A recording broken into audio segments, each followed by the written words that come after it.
مرحبا واهلا وسهلا فيكم بحلقه جديده من دردشات كافيه. معكم نادين. اول شيء بدي اترحم على الشهداء بسويدا. الامن العام كل مين ماله متورط باي جرائم ووقع ضحيه وشهيد لهذه الاحداث الداميه، لانه شيء مؤسف كثير شو اللي عم يصير. نتمنى انه الرحمه لارواحهم كلياتهم لهدول الشهداء. بس مره ثانيه انا ويمكن انا فتحت هالسيره من قبل وقت صارت احداث الساحل، بس لابد انه ارفع او اطرح هاي وجهة النظر، لانه صار الموضوع كثير بخوف. صار في كثير هجوم وعدوانية على السوشيال ميديا وكثير انتشار للمعلومات المضللة.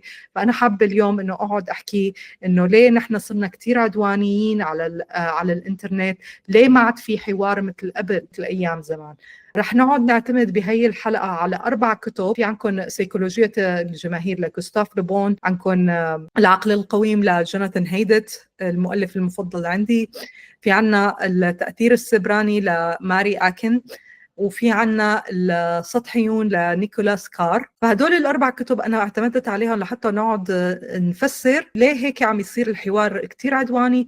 وهلأ بنشوف. هلأ أيام زمان كانت الحوارات محددة بفضاءات محدودة، يعني مثلا بمراكز ثقافية، نادي الصحفيين أو نوادي ثقافية إلى آخره، وكانوا فئة جدا محددة كانت تحضر. في منهم المثقفين، في منهم مفكرين، في منهم صحفيين، كتاب أدباء إلى آخره.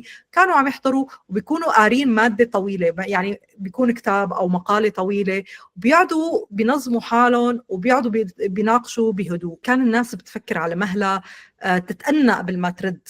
وطبعا في موضوع انه الوجود الفيزيائي هو بيساعد كثير بموضوع الحوار الهادئ، لانه نبرة الصوت موجودة، حركات الجسم موجودة، كلياته هذا بيلعب دور. بس كانت المشكلة او واحدة من السلبيات تبعها انه تم اقصاء عدد من الناس اللي ما بينتموا لهدول الفئات، فصار في أصوات مهمشة بالتالي. واللي تغير لاحقا أنه صار في عصر فيسبوك، صار في عصر تويتر، الفضاء صار مفتوح للكل من دون استثناءات. ما بدك شهادة جامعية، البوستات أو القراءات أو التغريدات صارت قصيرة كتير، يعني عوض ما تقعد تقرأ صفحتين صارت الشغلة كم سطر.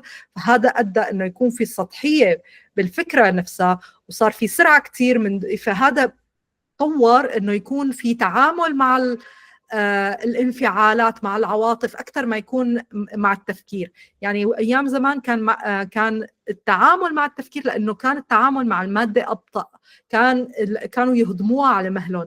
اما موضوع التغريدات صارت مثل رشا ودراكا، انه الناس عم تستسهل انه تحط افكارها، فبتصير انه موضوع انفعالات. وهالفضاءات هدول صاروا يعطوا الحق للكل بدون استثناء انه يحكوا. يعني ان كان واحد مثقف او غير مثقف، اذا واحد فهمان او غير فهمان، صار الكل فيه يحكي. يعني حتى في مرات بيكون في ناس مثلا، يعني انا بقعد بتطلع انه في ناس ما لازم اساسا يحكوا، يعني انه من كثر التخبيص اللي عم يخبصوه.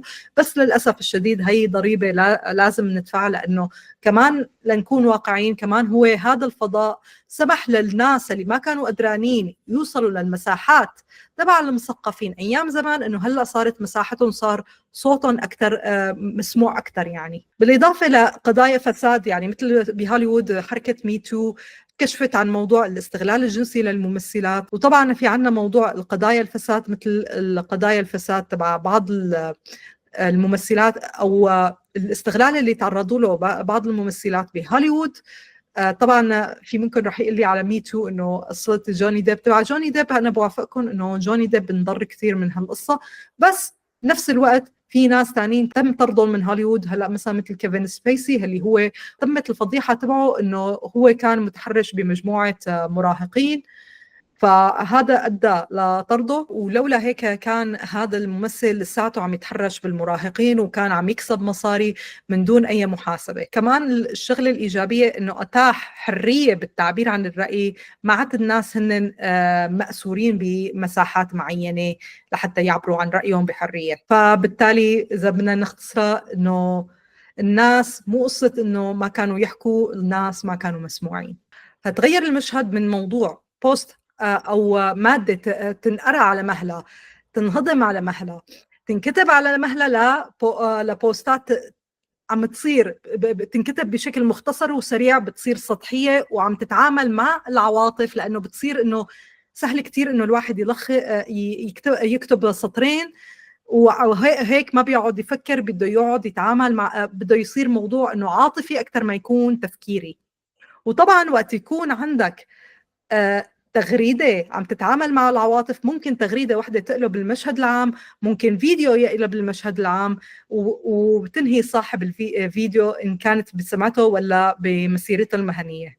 وكمان موضوع الخوارزميات هو أدى للموضوع إنه ما عاد الناس عم تتواجد مع الناس المختلفين، عم تحول الاختلاف لهجوم، بالتالي لأنه الناس ما عم تشوف غير الناس اللي عم يشبهوها، وبالتالي هذا أدى لموضوع التنمر إذا ما عجبهم واحد، في موضوع التهديد، في موضوع الإلغاء كمان، إذا الشخص ما عجبني ممكن أعمل له إلغاء متابعة، ممكن أعمل له بلوك إلى آخره. وطبعا عندنا شغلة تانية هي انتشار المعلومات المضللة اللي هي هلأ حاليا مشكلة كبيرة بهالأيام. خلونا نقعد نمشي شوي شوي مثلا ونبلش بموضوع إنه ليه الهجوم والانفعالات عم تاخذ صدى كبير، إنه الشخص اللي عم يصرخ وعم يسب وإلى آخره ليه عم نلاقيه بشكل ظاهر أكثر من الشخص اللي بيناقش بهدوء، لأنه للأسف الخوارزميات هي بتحب الانفعالات، بتحب التفاعل إلى آخره. فصاروا هدول الأشخاص اللي مفروض ما يطلعوا فعليا صاروا عم يطلعوا بشكل واضح أكثر. فالموضوع الجدل بيربح مشاهدات، والمسبات بتجذب التعليقات، بيصيروا الناس بيتفاعلوا كمان معهم، والعناوين المبالغ فيها بيصير عم يشوفوها القراء بشكل أكبر. فبالتالي صار الموضوع إنه مو تعبير عن الرأي، وإنما عملية استعراض قدام الجمهور للغالبية لمستخدمي وسائل التواصل الاجتماعي. وطبعا بيلعب دور أكبر مثل ما حكيت قبل شوي إنه غياب لغة الجسد، النبرة تبع الصوت إلى آخره، اللي هي السوشيال كيوز أو الإشارات الاجتماعية اللي نحن تبرمجنا عليها لزمن طويل، وهي اجتنا بآخر 10 سنين فقط. فبتصير إنه مثلا وقت أنا عم بكتب ما عم شوف الشخص الثاني، ما عم حس بنبرته. لو كان هذا الشخص الثاني موجود قدامي كان تصرفي مختلف تماما عن إنه ساويه إلكترونيا. وكمان هذا بيأثر إنه ما في رقابة، فبالتالي التنمر بيصير سهل كتير، فبالتالي الهجوم بيصير سهل كتير، خاصة الهجوم الجماعي. المسبات بتصير فيها استسهال، ترويج لأفكار متطرفة كمان بيصير فيها استسهال، بالإضافة للتنمر الإلكتروني اللي هي مشكلة كبيرة وما حدا عم ينتبه عليها. مع أنه في تقرير جابته ماري أكن بيثبت أنه نسبة الانتحار بين المراهقين عم ترتفع بسبب التنمر الإلكتروني. وحتى يعني بعض الأهالي هلأ شافوا إنه وقت يكون عندهم ابن عنده سوشيال ميديا ويتعرض للتنمر الإلكتروني، هذا بيأثر على نفسيته بشكل كتير سلبي. بالإضافة لهدول العوامل تبع غياب السوشيال كيوز، موضوع الخوارزميات، كمان بيضيف غوستاف لو بون شغلة تانية يلي هي الجماهير لا تناقش وإنما تنفعل. بكتاب سيكولوجية الجماهير بيقول غوستاف لو بون إنه وقت الناس بتفوت بنقاش جماعي بتحولوا لكتلة واحدة، يعني عوض ما يكونوا أفراد مع بعض عم يحكوا بيصيروا كتلة واحدة وممكن يهاجموا غيرهم، يعني بتوحدوا ضد غيرهم. ووقت يتوحدوا وبيصيروا كتلة واحدة ما عاد يتصرفوا كأفراد عقلانيين، بيصيروا سريعي الانفعال، سهل السيطرة عليهم، سهل إنه ينقادوا. وعلى فكرة هذا أكد عليه كمان الدكتور فيليب زمباردو بتأثير الشيطان، وقت حكى إنه كيف التأثير المجموعات بتأثر على قرارات الفردية بفعل بعض الأشياء الممنيحة. فهون الجمهور ما عم يبحث عن الحقيقة، ما عم يتصرف بعقلانية، وإنما عم يبحث عن الانتماء. وهذا بيوافقوا عليه جوناثان هايدت بكتاب العقل القويم. يعني الناس ما بتكون إنه عم تكون أخذ موقف القاضي قد ما هو موقف المحامي، لأنه هن هون بهالحالة بيقعدوا بيدافعوا عن أفكار جماعتهم، أفكار أو عن القيم النبيلة اللي عندهم إياها، لأنه هي جزء من الهوية تبعهم الجماعية طبعا. فبرأيه بالتالي إنه السوشيال ميديا هو ما بيشجع على النقاش قد ما هو، أو الحوار قد ما هو بيشجع على الانقسام، لأنه هون بيصيروا الناس بيتحدوا مع بعضهم على شكل مجموعات. يعني بهالحالة إنه الحوار، أي حوار مهدد إنه ينفجر بأي دقيقة على السوشيال ميديا، لأنه هون الهوية بتتدخل. وبنضيف على هالشغلة لنيكولاس كار وقت حكى إنه أنت وقت عم بسبب طبيعة الخوارزميات على السوشيال ميديا، أنت بس عم تلاقي الناس اللي عم تشبهك. طبعا مع التسهيلات إنه أنت بتلغي وتعمل بلوك للناس اللي ما بيشبهوك إذا ما عجبك رأيهم. هذا بيشكل لك فقاعة رقمية. فبالتالي بنشوف إنه بضمن هذه الفقاعة الرقمية بنشوف إنه نحن الرأي الوحيد الصح، وغيرنا أجدب أو جاهل أو مو فهمان راسه من رجليه، أو إنه إنسان خطر. فبالتالي النقاش الرمادي هو اختفى وحل محله النقاشات تبع الأبيض والأسود، يعني يا صح يا غلط، ما عاد في إنه تعدد بالآراء. ننتقل لموضوع كتير مهم اللي هو المعلومات المضللة، يلي هو مشكلة كبيرة هو بلش ينتشر. هو كان عم ينتشر من زمان، بس بين خطورته بوقت الكورونا، وقت انتشرت كتير من المعلومات المضللة. بنفس الوقت هلأ حاليا بسوريا عم تنتشر العديد من المعلومات المضللة، وحاليا بقى في جهة هلأ حاليا عم تترصد المعلومات المضللة، عم تعمل دراسة يلي هي القناة الألمانية دويتش فيله.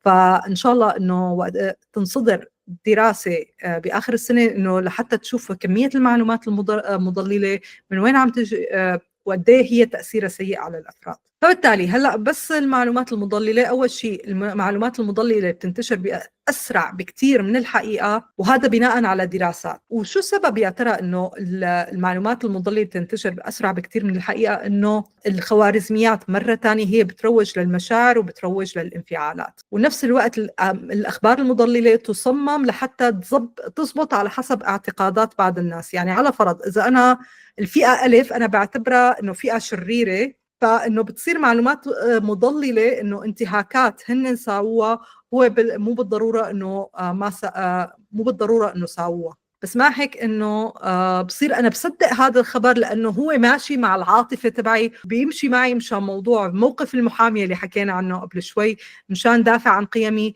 مشان بورجي حالي إنه أنا اللي منيح وهاللي غيري عاطل. فهيك بتنتشر المعلومات المضللة. وفي عنا موضوع تاني اللي هو خطاب الكراهية، اللي هو موضوع كتير مهم. بغياب الرقابة على الإنترنت، طبعا ما في رقابة حاليا، هي بتصير كتير سهل إنه تتحول الساحات لساحات مسبات على السوشيال ميديا، تنتشر خطابات كراهية ضد النساء، ضد اللاجئين، ضد ذوي الاحتياجات الخاصة، ضد المثقفين إلى آخره. إذا واحد مثقف، يعني مثل ما هلأ صارت قصة إنه وحدة عم تدافع عن مجموعة معينة، للأسف الشديد ركبوا صورتها على صور زائد 18. فهذا كان كتير شيء مؤذي، والمسبات على النساء بأعراضهم وكذا، هذا شيء منتشر كتير وعم يتم استسهاله، وشغل كتير خطيرة. وطبعا هذا الشيء بيعتمد موضوع خطاب الكراهية وقت يكون الغضب والانفعال وعم يتزبط عليه عم تتزبط عليه الخوارزميات، بتنتشر بسرعة. بهالحالة بيصير العنف اللفظي وسيلة فعالة للظهور. هلا في منكم عم يقول لي انه يا ترى انه في امل انه نرجع نرجع الحوارات؟ في امل، وفي ناس انه عم يشتغلوا على هالشغله، بس في خطوات مهمه لازم تتساوى لحتى نرجع الحوار. شو هي الخطوات؟ اول شيء نبطئ اكثر، نسمع اكثر غيرنا، وقت عم نقرا تعليق نحاول نفهمه قبل ما نرد أو قبل ما ناخد موقف. وسع المنطقة الرمادية تبعك، ما تخلي الموضوع أبيض وأسود، حاول تسمع كذا وجهة نظر وخلي في اختلافات عندك. يعني مثلا لا تلغي شخص لمجرد أنه اختلف معك بالرأي، حتى لو أنت شفت أنه الموقف مثلا لنقول طائفي مثلا أو في تمييزي، حاول تشوف بقية البوستات، حاول تشوفه، عمل شوية بحث لحتى تفهم هذا الشخص. ممكن يكون مجرد وجهة نظر أو ممكن إساءة لصياغة البوست نفسه. وطبعا ما بيصير إنك تشارك أي شيء قبل ما تفهم الخبر، قبل ما تتأكد منه.